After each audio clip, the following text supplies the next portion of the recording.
One and welcome as we continue our study through the gospel, the four gospels, looking at the 250 events in the life of Jesus. We're looking at Matthew, Mark, Luke, and John in chronological order. And today we're looking at the religious leaders questioning the blind man. If you looked at yesterday's video, we see Jesus heals a blind man, a man that was born blind. And today the religious leaders question him. Within the same context of John chapter 9.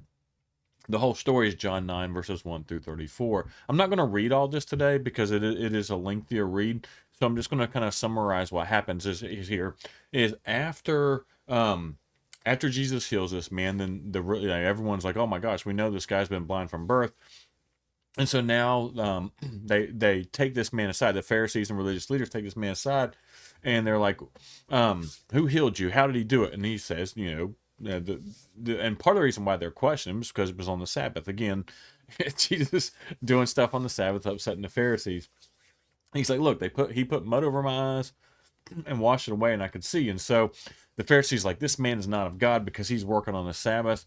But others were like, "How can an ordinary man, or ordinary sinner, do such miraculous signs?" And then so the Pharisees again, they question the man again, like, "What's your opinion of this man who healed you?"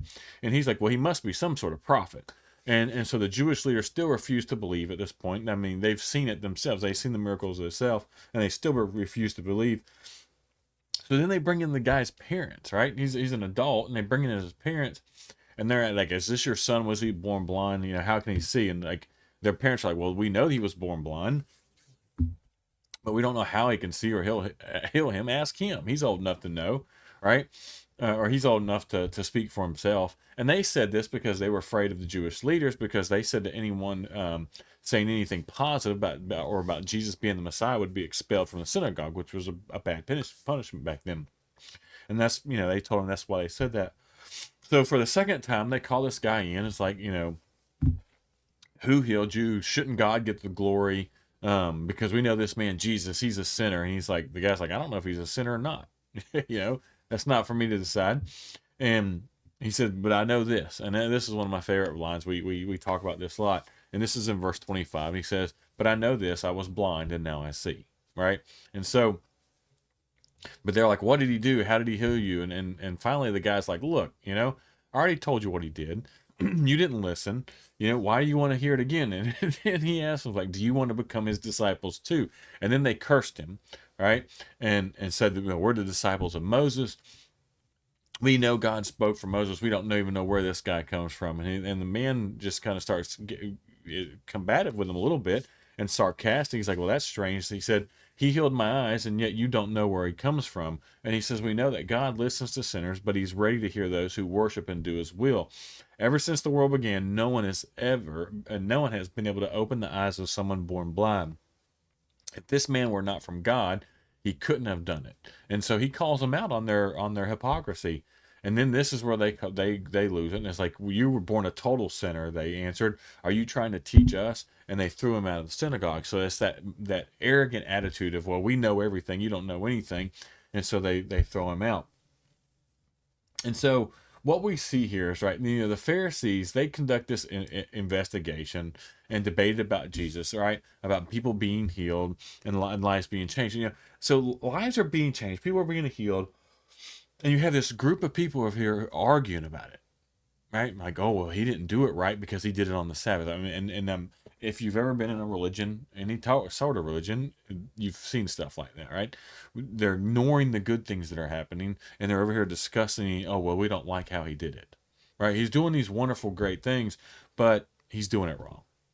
It's like, what in the world, But we get caught up in that, right? And their skepticism and stuff, this was based not on insufficient evidence. They had all the evidence in the world. They could see what he was doing. They watched people be healed in front of them. They saw it happening. But it was their jealousy. They were jealous of his popularity, of his influence on the people, because they were losing their power and their control. And so by now, right, that we get into this, when we're into this, man had been asked the same question over and over again. Anyone who knows what it's like, if you get asked the same question over and over again, it's annoying. And so he didn't know why or how or why he was healed, but he knew that his life had been miraculously changed, and he wasn't afraid to tell the truth. And that's what we have to. If we have a true encounter with Jesus, and this is one thing I think we've got to be careful with, because I've seen this a lot, right? If you have a true encounter with Jesus, your life's going to be changed, and you're going to tell people about it. And if you're not pushed to tell tell people about Jesus, and you don't want to, like, you're not pushing to bring people, then we've got to question, how much has your life changed with Jesus? I mean, and I'm being serious with that, because this is the type of change, right? Jesus' impact on you should, the type of change it should be, is that you want to tell people about Jesus, right? You don't care what other people think. It has changed you so much that you want to tell other people about Jesus. And so the other thing is, you don't need all the answers in order to share Christ with others. He didn't have all the answers. He didn't know, right? He didn't know how his life was changed. He didn't know how he was healed. He didn't know why he was healed or how Jesus did it, but he knew his life was changed. And so that's the other thing. It's like, a lot of times, like, well, I need to study, and look, studying's good. Like, learning the Bible is really good. We're supposed to do that. But this idea that, well, we need to know all this stuff first before we can share Christ with people. No, because here's what I'm gonna say. People are going to be a lot more impressed with the life change that they see in you than they do the amount of scripture or the amount of Bible you know. There's a lot of people who know the Bible inside out, and they're arrogant, and they're hateful, and they're not kind. All right, but there's the other side of that too. There's a bunch of people who know the Bible inside and live it the way they should. But my point being here is you don't have to know the Bible 100% to be able to show Jesus. And that's the wonderful thing. Showing love and mercy to people, you don't have to be a scholar to do that. And that's the wonderful thing about that. You know, the man's new faith was severely tested really quickly by these authority. Right? He had faith in Jesus because what Jesus had done for him. So because of that, he was cursed and evicted from the synagogue. He stood up, and he was cursed and evicted from the synagogue. And here's the thing: persecution will follow, or may come, when you follow Jesus. And it could come in different forms, right? I'm not talking about the type of persecution where you're dragged through the streets, but still, you could see persecution. It could be at work. It could be you may lose friends, right? You know, in the end, possibly you lose your life. We don't see that in the context of America today, for the most part. Not too many people are killed because they're Christians today in America. Let me put it that way.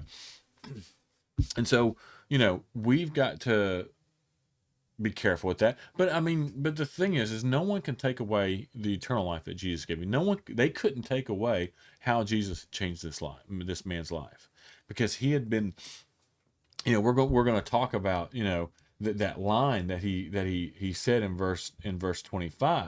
He says, "But I know this, I was blind and now I can see." And that is how we should be, and Jesus is going to talk, we're going to look at tomorrow, we're going to look at spiritual blindness, right?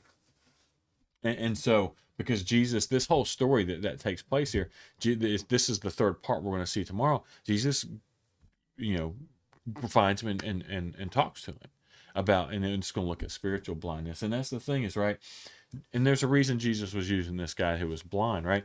He is healing the blind guy and making him see, while all these religious leaders who are looking for the Messiah is blind to the fact that the Messiah is standing in front of them, and they absolutely refuse to see it. And we need to make sure we don't do that in our own lives, right?